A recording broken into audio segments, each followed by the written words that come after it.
5 मई 2025 की ये मधुर वाणी है। ओम शांति। मुरली का सार है, मीठे बच्चे सदा इसी नशे में रहो कि हम संगम युगी ब्राह्मण हैं। हम जानते हैं जिस बाबा को यानी जिस भगवान को सब पुकार रहे हैं वह हमारे सम्मुख है। प्रश्न है, जिन बच्चों का बुद्धि योग ठीक होगा उन्हें कौन सा साक्षात्कार होता रहेगा? उत्तर दिया बाबा ने, सतयुगी नई राजधानी में क्या क्या होगा, कैसे हम स्कूल में पढ़ेंगे, फिर राज्य चलाएंगे।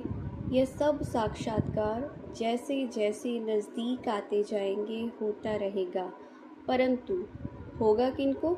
जिनका बुद्धि योग ठीक है, जो अपने शांति धाम और सुख धाम को याद करते हैं, धंधा धोरी करते भी एक बाप की याद में रहते हैं, उन्हें ही यह सब साक्षात्कार होंगे। कहने का अर्थ है कि हम जिस विज़न में रहेंगे, जिस स्टेट ऑफ माइंड में रहेंगे, तो उसी दुनिया का साक्षात्कार हमें होगा।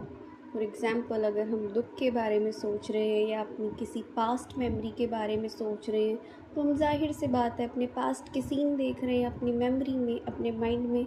तो सेम वही कि शांति धारों और सुख धाम को याद कर रहे हैं तो वहीं से जुड़े हुए सीन दिखाई देंगे। बुद्धि का योग जिनका बाप के साथ ठीक होगा। गीत चला है ओम नमो शिवाय। अब मुरली में धारणा के लिए मुख्य सार है। पहला, योग की ऐसी स्थिति बनानी है जो दृष्टि से ही किसी को भी शांत कर दे, एकदम सन्नाटा हो जाए। इसके लिए अशरीरी बनने का अभ्यास करना है।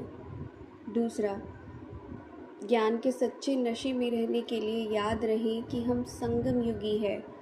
अब ये पुरानी दुनिया बदलने वाली है, हम अपने घर जा रहे हैं। घर कहाँ पर जा रहे हैं? परम धाम।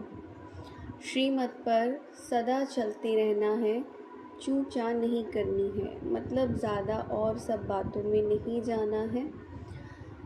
सिर्फ जो श्रीमत हमें बाप से मिलती है उस पे चलते रहना है, ज़्यादा बुद्धि को नहीं चलाना है। वरदान है, परमात्म मिलन द्वारा रूह रिहान का सही रेस्पॉन्स प्राप्त करने वाले बाप समान बहुरूपी भव। परमात्म मिलन द्वारा रूह रिहान का सही रेस्पॉन्स प्राप्त करने वाले बाप समान बहुरूपी भव। जैसे बाप बहुरूपी है, कैसे? सेकंड में निराकार से आकारी वस्त्र धारण कर लेते हैं। बाप निराकार आकर के आकारी वस्त्र यानी ब्रह्मा बाप का देह धारण करते थे जब मुरली सुनाते थे।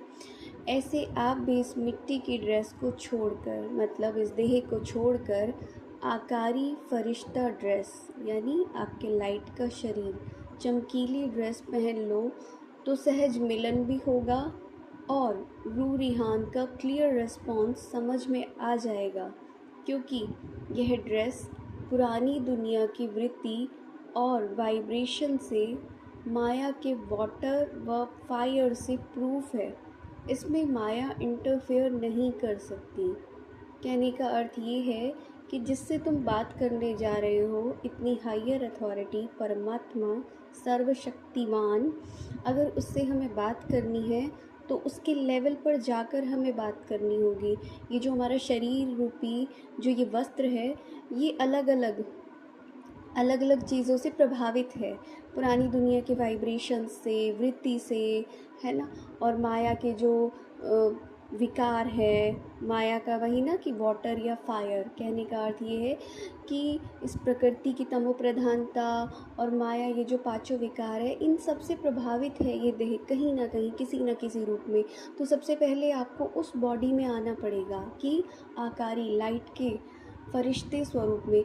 और जब हम उस रूप में आ जाते हैं तो हम इक्वालिटी में आ गए, ताकि जो सामने वाला हमें कहने जा रहा है, हम बात करते हैं बाबा से, रूह रिहान करते हैं, अर्थ समझने की कोशिश करते हैं, बाबा से कुछ क्वेश्चंस करते हैं, अपनी लाइफ से जुड़े हुए कुछ प्रॉब्लम डिस्कस करते हैं, तो अगर वो हमें बताना भी चाहे तो कैसे बताएगा? हम भी तो इक्वली उसको लेने वाले बने। हम सिर्फ वन साइडेड उसको पास ऑन कर रहे हैं, इन्फॉर्मेशन जो भी है पास कर रहे हैं, लेकिन सामने से उसका क्या रिस्पॉन्स आ रहा है उसको कैच करने के लिए हमें उस रूप में आना पड़ेगा। तो ये है इसका अर्थ। स्लोगन है दृढ़ता। दृढ़ता असंभव से भी संभव करा देती है। अगर आप दृढ़ हैं किसी भी संकल्प के लिए तो वो असंभव को भी संभव करा देंगी। इसके पीछे वैसे एक्सप्लेनेशन बहुत डीप है। अब अव्यक्त इशारा है आज का। रूहानी रॉयल्टी और प्यूरिटी की पर्सनैलिटी धारण करो। एक्सप्लेनेशन क्या है? ब्रह्मा कुमार का अर्थ ही है सदा प्यूरिटी की पर्सनैलिटी और रॉयल्टी में रहना। यही प्यूरिटी की पर्सनैलिटी विश्व की आत्माओं को अपनी तरफ आकर्षित करेगी। कहने का अर्थ है तुम्हारी ये जो पवित्रता की पर्सनैलिटी होगी, इसको देखकर दूसरी आत्माएं खींचेंगी तुम्हारी तरफ। और यही प्योरिटी की रॉयल्टी की जो प्योर है वो रॉयल है, बहुत हाइयर स्टेज पर है। धर्मराजपुरी में रॉयल्टी देने से छुड़ाएगी। तो ये रॉयल्टी धारण करो तो वहाँ की रॉयल्टी देने से बच जाएंगे। इसी रॉयल्टी के अनुसार भविष्य रॉयल फैमिली में आ सकेंगे। तो कहने का अर्थ है ये तीनों तरह से काम करेगी। यहाँ संगम पर दूसरी आत्माएं तुमसे खींचेंगी इस प्यूरिटी की पर्सनालिटी से। फिर जब हिसाब किताब का टाइम आएगा धर्मराजपुरी में, वहाँ रॉयल्टी देने से छूट जाएंगे। तीसरा, जब तुम सतयुग में जाओगे तो रॉयल फैमिली में ही आओगे। जैसे शरीर की पर्सनालिटी देहभान में लाती है, बॉडी कॉन्शियसनेस में लाती है, ऐसे